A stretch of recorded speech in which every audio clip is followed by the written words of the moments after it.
అయ్య బాబాయ్ నాకదేమో అనవసరం గొప్పేసుకున్నది. నువ్వు తొందరపడద్దమ్మా. ఇది దేవయుగం కాదమ్మా, దేవుళ్ళని పిలిచిన వెంటనే దిగిరావడానికి. కలియుగం. ఎన్నో యుగధర్మాలు అడ్డంగా ఉంటాయి. తల్లి, ఏం జరిగినా నువ్వు మాత్రం తొందరపడద్దమ్మా. మీ చేదస్తంగానే కలసం ఎక్కడా లేస్తాదండి. వెళ్ళిపోండి మీరు. బుల్డోజర్లు తెప్పించి తెల్లారేపటికి రోడ్లు వేసేయండి. ఇప్పటిదాకా వెయిట్ చేశాం కదా, ఇంకో 10 నిమిషాలు వెయిట్ చేద్దాం. ఓకే కర్మారా బాబు, వీడికి ఏం చెప్పినా నెగుతుంది. అక్కడ నెగుతుందా, ఇక్కడ నెగుతుందా, అక్కడ నెగుతుందా? మీ నెత్తి మీద లేస్తా సార్.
అమ్మా క్షమించమ్మా.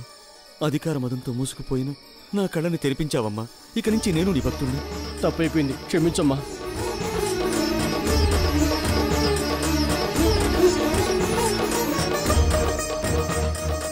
నన్ను క్షమించమ్మా. అమ్మా, మా తప్పుల్ని క్షమించు. నీ దయవల్ల మాకు కూడా ఈరోజు అమ్మవారి దర్శనమైంది. మా గవర్నమెంట్ కానీ గవర్నమెంట్ స్టాఫ్ కానీ ఎవ్వరూ ఇక మీదట నీ జోలికి రారు. మమ్మల్ని మన్నించమ్మా.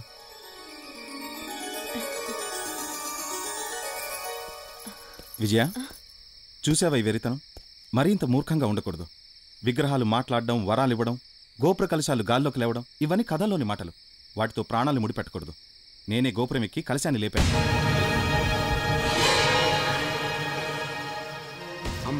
నేను రాకపోతే ఏమైపోయేదానివి? అల్లరే ఆత్మహత్య చేసుకునేదానివి.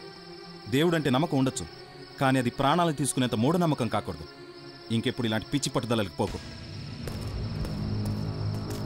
వారవ్వా, అదన్నమాట. నీళ్ళెవరిని పైకి పంపించి కలశాన్ని ఎత్తించి మాకు డుమ్కా కొట్టి జంకా చేస్తావు. నీ సంగతి తెలుస్తాం, గుడిని బదనాం చేస్తాం. అరే ఆఫీసర్, ఈ అమ్మాయి మనల్ని మోసం చేసింది. మోసం చేస్తావు?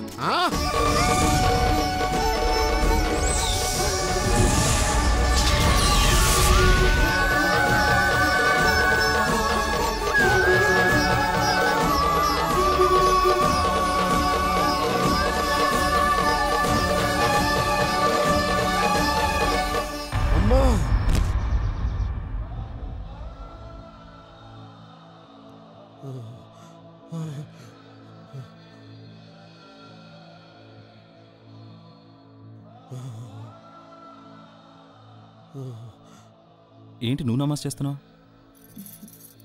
రాత్రి జరిగిన దానికి బాయి జడుసుకున్నాడు, పరాగ్గా కలవరిస్తున్నాడు. మనసు కుదుటపడ్డం కోసం నమాజ్ చేస్తున్నాను.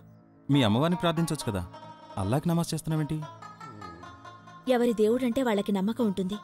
ఆ దేవుణ్ణి ప్రార్థిస్తే వాళ్ళకి ధైర్యం వస్తుంది, మనసు కుదుటపడుతుంది. అందుకే అల్లాని ప్రార్థిస్తున్నాను. సరే, నీతో ఒక ముఖ్యమైన విషయం మాట్లాడడానికి వచ్చాను. ఏంటండి అది? ఏ విషయంలోనైనా సరే నేను ఒక నిర్ణయానికి వచ్చాక ఎక్కువ ఆలోచించను, ఆలస్యం చేయను. అందుకే అడుగుతున్నాను. ఏంటది? చెప్పండి. నువ్వంటే నాకిష్టం. నేను పెళ్లి చేసుకోవాలనుకుంటున్నాను. నీకు అభ్యంతరం లేదంటేనే.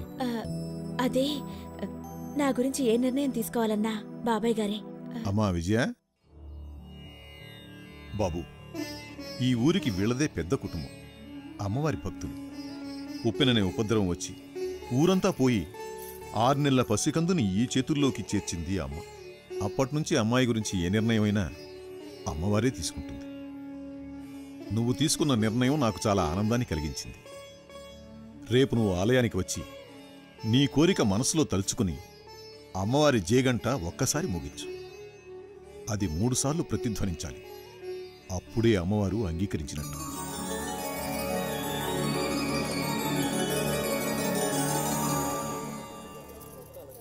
గంట ఒకసారి కొడితే 3 సార్లు మోగాలంట. మోగుద్దా? 2 సార్లు మోగి ఆగిపోద్దా? అసలు మోగదేమో.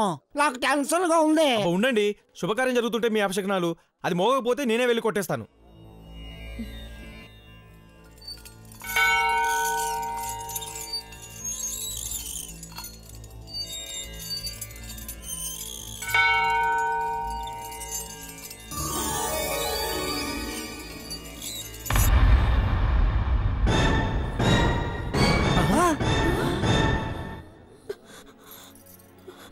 అమ్మా, నిన్నెప్పుడు ఏమీ కోరలేదు.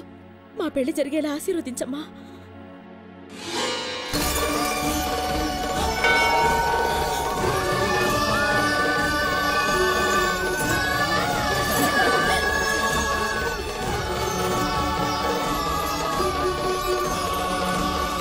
రామ్ భక్త హనుమాన్ జీకి జై.